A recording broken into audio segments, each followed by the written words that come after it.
એમાં મને 3 જણાના મેસેજ આવ્યા કે આમાં ન મોકલું છું, આ બધું ખોટું છે. એમાં એક જણાએ એવું લખ્યું કે આ 3 વર્ષ જૂનો કેસ છે. પછી મેં ઓલાને ફોન કર્યો, મેં કહ્યું આ 3 વર્ષ જૂનો કેસ છે, તારી છોકરી તો 22 મહિનાની. એટલે તરત જ એને બર્થ સર્ટિફિકેટનો ફોટો મોકલ્યો કે મારી દીકરી 2023માં જન્મી છે. ભગવાન. એટલે બ્રાહ્મણો, મારે તમને ઈ કહેવું છે કે ઈ મેસેજ કરવા વાળા બ્રાહ્મણો જ હતા.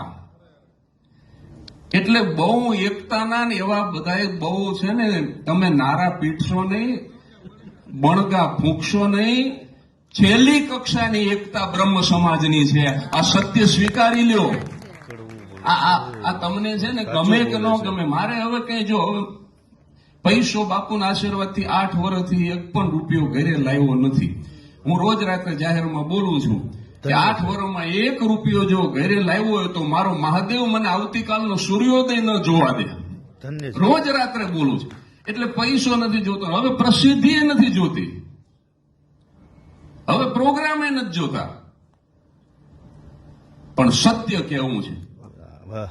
એટલે તમને ગમે કે ન ગમે, સાહેબ આવી પ્રવૃત્તિ બંધ કરી દો.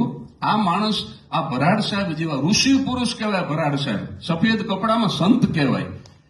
ઈ જો આ ઉંમરે દાખલો કરીને આવતા હોય, બાપુ આખા ભારતનું પ્રતિનિધિત્વ કરે છે, એના માટે તો આ હાવ ખોબા જેવડો કાર્યક્રમ કહેવાય. આ ઉંમરે બાપુ આવીને બેહતા હોય. હું સંતરામપુરથી જાતે કાર ચલાવી અને 1 વાગે આવી જતો હોય. હું આ 1 વાગે આવ્યો તો 3 જણા બેઠા.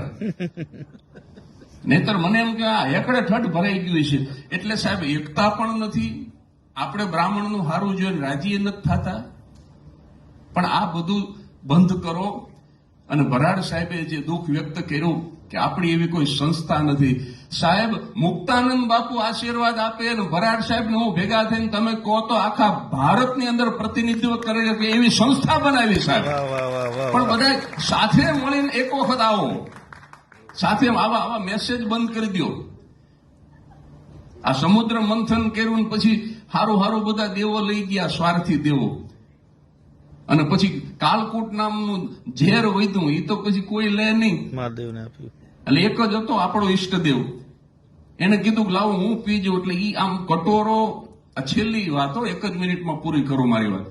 એ આમ કટોરો મોઢે માંડવા ગયા ને આ મારો વિચાર, આવું બન્યું નથી હો, કે શાસ્ત્રમાં લખ્યું નથી, આ તો મારો જ વિચાર. આમ કટોરો મોઢે માંડવા ગયા ને તો ગમે એમ તો આપણા ઈષ્ટદેવ ને, એટલે લાભ શંકર ને, શિવ શંકર ને, મયા શંકર ને, પ્રભા શંકર ને, આ બધાય શંકર દોડ્યા. રહેવા દો.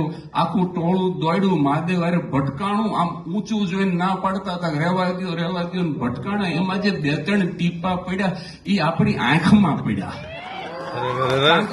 આમ બધા જોતા હતા, રહેવા દો, આમ ઊંચે જોતા હતા. અને એમાં કટોરો છલકાણો. એટલે એ મયા શંકર ને, પ્રભા શંકર ને, આ એની આંખમાં પડ્યા. આ ઝેર કાઢી નાખો સાહેબ, તો જીવન જીવવા જેવું છે.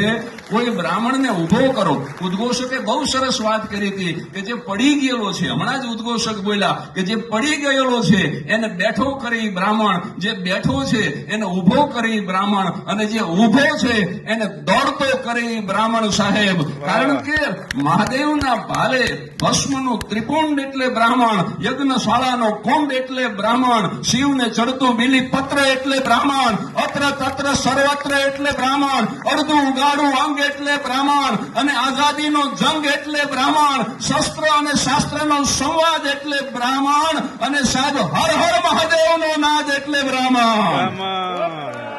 હર હર મહાદેવ, હર હર મહાદેવ, હર હર મહાદેવ. ધન્ય છે તમારી ભૂમિકાને, ધન્ય છે.